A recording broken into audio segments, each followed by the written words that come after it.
Mi estimada señora Patricia, qué gusto tenerla de vuelta. Y entonces, por favor, cuéntenos cómo usted recuerda su experiencia del terremoto del 60 y este terremoto.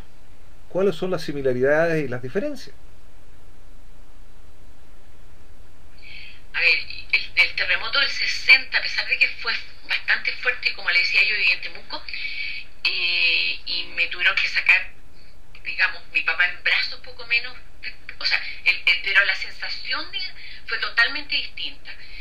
Ahora el problema de este terremoto que fue muy largo, ¿ah? Entonces ahí era como que no acababa nunca, que no terminaba nunca esto. Y yo pensé en un momento que era una pesadilla todo esto, con la diferencia de que el terremoto en Temuco fue, yo no sé si fue igual de fuerte, pero este lo sentí con más, como que ya, o sea, en el otro no pensé que me iba a morir, en este sí. Esa fue que podíamos Sí. morirnos. Ahora, con todo lo que había visto con los terremotos que han habido en otras partes, digamos, como que ahí, y con todo lo que hemos sabido, porque ahora la información también nos ha hecho saber más de dónde hay terremotos, de qué es lo que está pasando en el mundo, todas las catástrofes. Antes yo, en el año 60, no era así, o sea, Tiene no, razón. no teníamos toda la información. Y eso también yo creo que nos hace que tengamos, bueno, por un lado más cuidado con algunas cosas, pero por otro lado también más miedo de ver todas estas cosas que están pasando. Yo creo que ahí, por ahí más o menos sería la diferencia más básica, digamos, entre los dos terremotos, ¿m? De los que he vivido así, como directamente. Muchas gracias. Señora Patricia, tengo una pregunta también para usted. ¿Cómo experimentó usted después del terremoto todo esto social que provocó los saqueos dentro de la ciudad?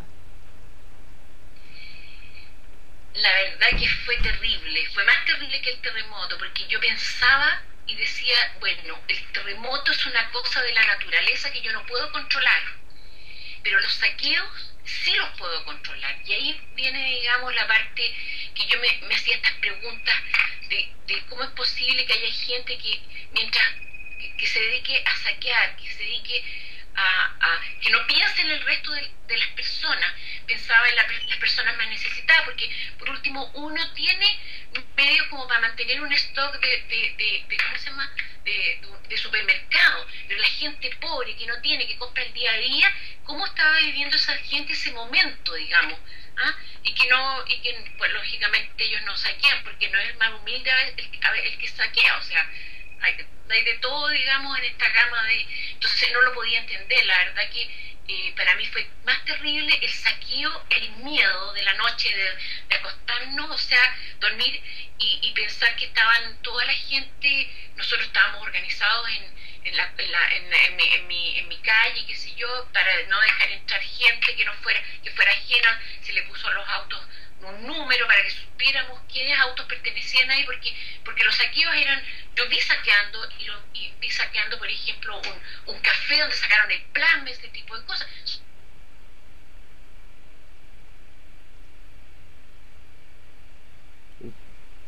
Sí. Iban a tocar la bocina los que estaban de turno ¿cómo se llama? Para avisar que venía bajando, venía gente, póngale usted el cerro, ahí en Pedro Valdivia, pero hay cerro por alrededor. Ujú. Entonces, justamente tocaba la bocina, tocaba, o sea, era no dormir y fue terrible. Yo creo que fue una cosa terrible, terrible.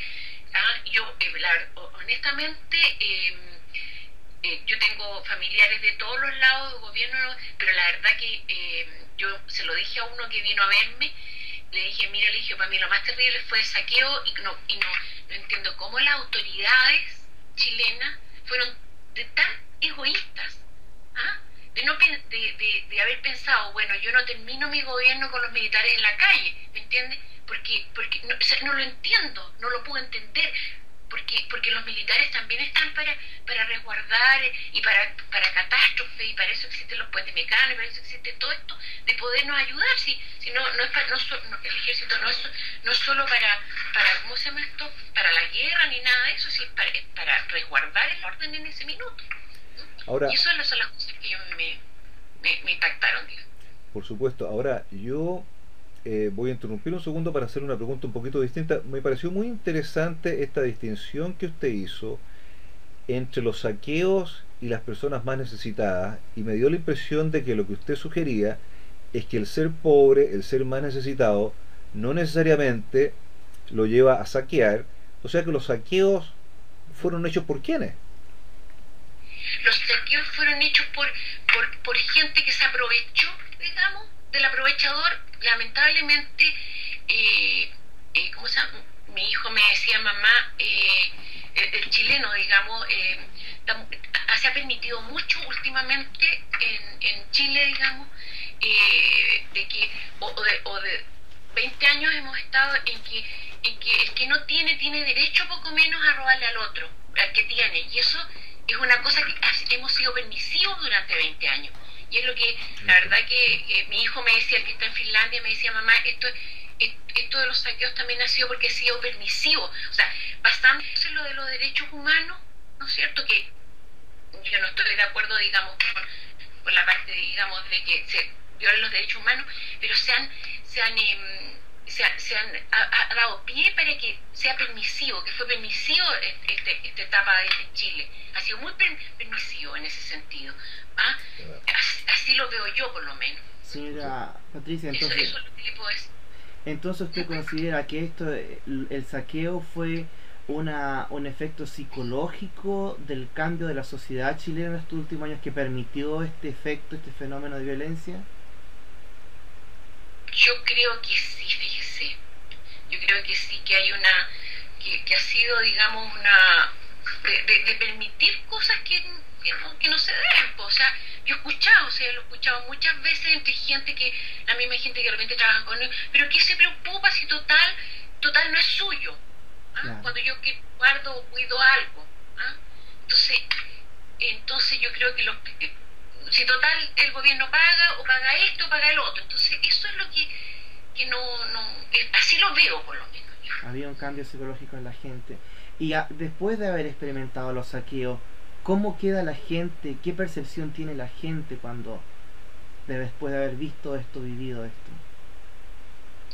De que tenemos que tener un cambio. O sea, para mí tiene que haber un cambio, y lo que se está haciendo ahora es que están siendo bien inflexibles con la gente que verdaderamente saqueó o hizo este tipo de cosas. O sea, tanto hay gente, digamos, médicos, hay de todo, que los están juzgando, que los están evaluando a la gente. O sea, y hay gente que está presa. O sea, hay mucha gente presa por esto porque verdaderamente no tenía necesidad, muchos no tenían necesidad de hacerlo. Y fuera de eso, que nos dejaron, hay que considerar que nos dejaron sin, por ejemplo, saquearon un molino completo que nos daba todo el pan. O sea, nos dejaron sin pan durante no sé cuánto tiempo. Las farmacias, que todavía para mí son un problema. Yo tenía 4 farmacias de aquí a mi casa sin tener que desviarme para el centro. Ahora tengo solo una. Entonces significa los tacos, o sea, hay un montón de cosas después de 10 días abrieron el supermercado que yo voy normalmente y que me alivia nada. O sea, para mí la vida, digamos, me ha cambiado porque ha sido más, o sea, lógicamente no me puedo comparar con la gente que no quedó con nada, pero igual nos ha cambiado, se nos hace más difícil porque hay que hacer cola por una farmacia de repente, o qué sé yo, aún. Y antes no era así. Claro que sí. Y la otra pregunta. Y la otra pregunta, cambiando un poco de tema, para muchos de nosotros que somos de la región y que tenemos familiares y conocidos en Escandinavia, ¿cómo ve usted, cómo nos pueden narrar la experiencia que ellos vivieron al saber de nosotros o de la gente que estaba en la región afectada por el terremoto? De desesperación. A ver, la verdad que mi hijo es casado con una finlandesa, entonces el consuelo estaban desesperados por saber de nosotros.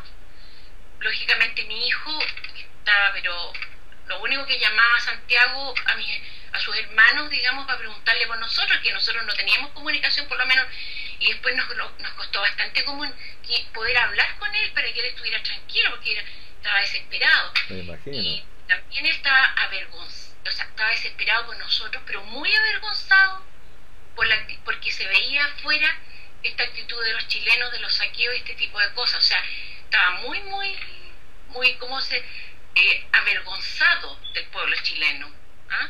siendo que él siempre se ha sentido orgulloso, ¿ah? Y se sentía como avergonzado que hubiéramos aparecido en todo el mundo, o sea, como que habían habido saqueos, porque se justificaba, me decía mamá, se justificó por último en Haití, que hubo unos saqueos días después, pero ahí ve usted que la gente humilde, que no tiene, bueno, lo hizo por necesidad pues en Haití, pero aquí no se justificaba, no se justificaba. Ahora, ¿cuál es su última reflexión acerca de todo esto? Hemos conversado sus buenos minutos y se lo agradecemos mucho.